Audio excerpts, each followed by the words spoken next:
Hi ನಮಸ್ತೆ, welcome to my channel. ಇವತ್ತು ನಾನೊಂದು ಸ್ನ್ಯಾಕ್ ರೆಸಿಪಿಯನ್ನು ತೋರಿಸ್ತಾ ಇದ್ದೀನಿ.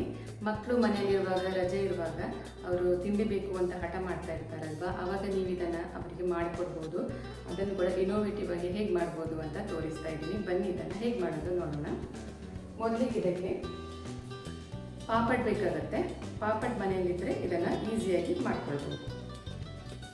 ಮೊದಲಿಗೆ ಒಂದು ಬೌಲ್ ತಗೊಳ್ಬೇಕು. ಇವಾಗ ಇದಕ್ಕೆ ಕಟ್ ಮಾಡಿಟ್ಟಂಥ ಒಂದು ಈರುಳ್ಳಿಯನ್ನು ಹಾಕ್ಕೊಳ್ತಾ ಇದ್ದೀನಿ. ಹೀಗೆ ಚಿಕ್ಕ ಚಿಕ್ಕದಾಗಿ ಕಟ್ ಮಾಡಿಕೊಂಡು ಇಟ್ಕೊಳ್ಬೇಕು. ಇದನ್ನು ಫಸ್ಟ್ ಹಾಕೊಳ್ಳೋಣ ಬೌಲಿಗೆ. ಈರುಳ್ಳಿ ಹಾಕೊಂಡ ನಂತರ ಟೊಮ್ಯಾಟೊವನ್ನು ಹಾಕ್ಕೊಳ್ತಾ ಇದ್ದೀನಿ. ಟೊಮ್ಯಾಟೊ ಕೂಡ ಸಣ್ಣದಾಗಿ ಕಟ್ ಮಾಡಿ ಇಟ್ಕೊಂಡಿರಬೇಕು. ಹಾಗೆ ಇದಕ್ಕೆ ನಾನು ಮಿಕ್ಸ್ಚರ್ ತಗೊಂಡಿದ್ದೀನಿ. ಯಾವ ಮಿಕ್ಸ್ಚರ್ ಕೂಡ ಆಗುತ್ತೆ. ಇದು ಸ್ವಲ್ಪ ಸ್ವೀಟ್ ಮತ್ತು ಸ್ಪೈಸಿ ಇದೆ. ಹಾಗೆ ಇದು ಖಾರ ಮಿಕ್ಸ್ಚರ್, ಇದನ್ನು ಕೂಡ ಹಾಕ್ಕೊಳ್ತಾ ಇದ್ದೀನಿ. ನಾನಿಲ್ಲಿ 2 ಬಗೆ ಮಿಕ್ಸ್ಚರ್ ಹಾಕಿದ್ದೀನಿ. ನಿಮ್ಮ ಹತ್ರ ಇಲ್ಲ ಅಂದರೆ ಯಾವುದಾದ್ರೂ ಒಂದು ಬಗೆ ಮಿಕ್ಸ್ಚರ್ ಹಾಕ್ಕೊಳ್ಬೋದು. ಯಾವುದೇ ಆಗುತ್ತೆ ಮಿಕ್ಸ್ಚರ್ ಮನೆಯಲ್ಲಿರುವಂಥದ್ದು. ಇದನ್ನು ಹಾಕ್ಕೊಳ್ಳೋಣ ಇವಾಗ. ಹಾಗೆ ಇದನ್ನು ಕೂಡ ಹಾಕ್ಕೊಳ್ತಾ ಇದ್ದೀನಿ. ಇದಕ್ಕೆ ಕೊತ್ತಂಬರಿ ಸೊಪ್ಪು ಹಾಕ್ಕೊಳ್ತಾ ಇದ್ದೀನಿ. ಸ್ವಲ್ಪ ಉಪ್ಪು ಹಾಕ್ಕೊಳ್ತೀನಿ. ಇದರಲ್ಲಿ ಮಿಕ್ಸ್ಚರಲ್ಲಿ ಉಪ್ಪು ಇದೆ, ಆದರೂ ಸಹ ಸ್ವಲ್ಪ ಹಾಕ್ಕೊಳ್ತಾ ಇದ್ದೀನಿ. ಹಾಗೆ ಸ್ವಲ್ಪ ಚಾಟ್ ಮಸಾಲ ಹಾಕ್ತಾ ಇದ್ದೀನಿ. ಚಿಲ್ಲಿ ಪೌಡ್ರ್ ಬೇಡ, ಇದರಲ್ಲಿ ಖಾರ ಇದೆ ಅಲ್ಲ ಮಿಕ್ಸ್ಚರ್, ಅದಕ್ಕೋಸ್ಕರ. ಮಕ್ಕಳಿಗೆ ಖಾರ ಇಷ್ಟಪಡೋದಿಲ್ಲ ಮಕ್ಕಳು, ಅದಕ್ಕೋಸ್ಕರ ಚಿಲ್ಲಿ ಪೌಡ್ರ್ ಹಾಕಲಿಲ್ಲ ನಾನು. ನೀವು ಬೇಕಿದ್ದರೆ ಹಾಕ್ಕೊಳ್ಬೋದು. ಇದನ್ನು ಚೆಂದ ಮಾಡಿ ಮಿಕ್ಸ್ ಮಾಡಿಕೊಳ್ಬೇಕು. ಇದು ಸರಿಯಾಗಿ ಮಿಕ್ಸ್ ಮಾಡ್ಕೊಂಡ ನಂತರ ಇದನ್ನು ಬದಿಗಿಟ್ಕೊಳ್ಳೋಣ. ಇವಾಗ ನೆಕ್ಸ್ಟ್ ಏನು ಮಾಡೋದು ಅಂತ ತೋರಿಸ್ತೀನಿ. ಇವಾಗ ನೋಡಿ, ಒಂದು ತವ ಇಟ್ಟಿದ್ದೀನಿ ನಾನು ಗ್ಯಾಸ್ ಮೇಲೆ. ತವ ಚೆನ್ನಾಗಿ ಕಾದಿರಬೇಕು.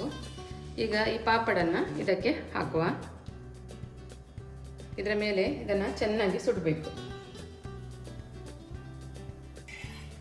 ಈ ಥರ ನೋಡಿ ಚೆನ್ನಾಗಿ ಸುಡಬೇಕು ಇದನ್ನು ಈಗ 2 ಕಡೆ ಚೆಂದ ಮಾಡಿ ಸುಟ್ಟ ನಂತರ ಇದನ್ನು ರಪ್ಪ ಹೀಗೆ ಫೋಲ್ಡ್ ಮಾಡಿ ಬಿಡಬೇಕು.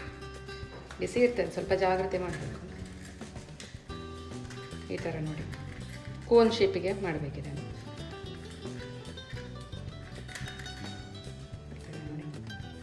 ಬಿಸಿ ಇರುವಾಗ ಬಗ್ತದೆ ಇದು, ಮತ್ತೆ ಬಗ್ಗುದಿಲ್ಲ, ಅಲ್ಲಿ ಪುಡಿ ಆಗ್ತದೆ ಚಪ್ಪೆ ಆದಮೇಲೆ.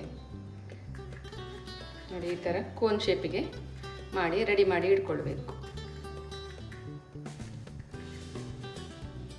ನಾನೀಗ 2-3 ಮಾಡಿ ಇಟ್ಟಿದ್ದೇನೆ ನೋಡಿ.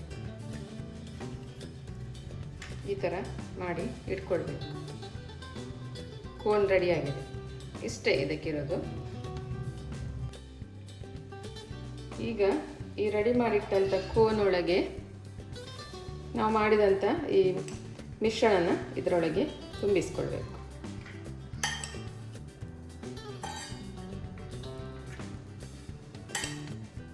ಚರ್ಮುರಿಯಾಗಿ ತುಂಬಿಸ್ತೇವೆ ನೋಡಿ, ಅದೇ ಥರ ತುಂಬಿಸ್ಬೇಕು.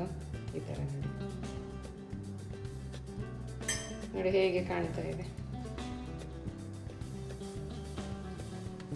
ಟೇಸ್ಟಿಯಾಗೂ ಇರುತ್ತೆ, ಹಾಗೆ ಮಕ್ಕಳಿಗೆ ನೋಡಲಿಕ್ಕೂ ಕೂಡ ತುಂಬ ಇನೋವೇಟಿವ್ ಆಗಿರುತ್ತೆ.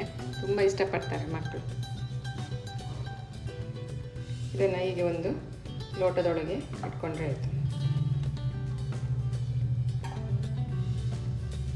ಈ ಥರ ನೋಡಿ, ಇದೇ ಥರ ಎಲ್ಲ ಕೂಡ ತುಂಬಿಸಿ ಇಟ್ಕೊಳ್ಬೇಕು.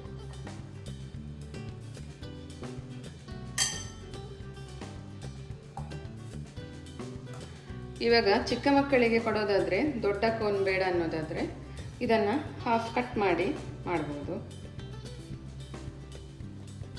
ಚಿಕ್ಕ ಚಿಕ್ಕ ಕೋನ್ ಆಗ್ತದೆ ಆವಾಗ. ಇದನ್ನು ಇವಾಗ ಸುಟ್ಟು ಅದೇ ಥರ ಕೋನ್ ಶೇಪಿಗೆ ಮಾಡಬೇಕು.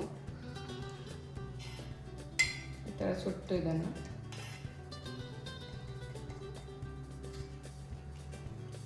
ಹೀಗೆ ಪಕ್ಕನೆ ಈ ಥರ ಮಾಡಿದರೆ ಆಯಿತು ನೋಡಿ, ಕೋನ್ ಶೇಪಿಗೆ ಆಯಿತು.